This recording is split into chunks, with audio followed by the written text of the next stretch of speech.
بأبي وأمي أنت يا خير الورى.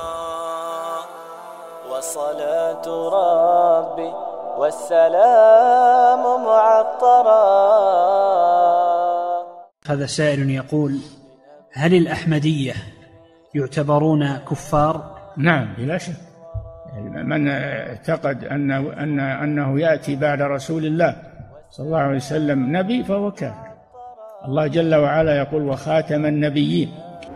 ما كان محمد أبا أحد من رجالكم ولكن رسول الله وخاتم النبيين وكان الله بكل شيء عليما.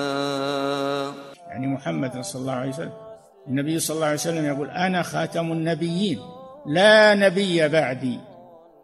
سيكون بعدي كذابون 30 كل يدعي أنه نبي، وأنا خاتم النبيين لا نبي بعدي. تبارك الذي نزل الفرقان على عبده ليكون للعالمين نذيرا.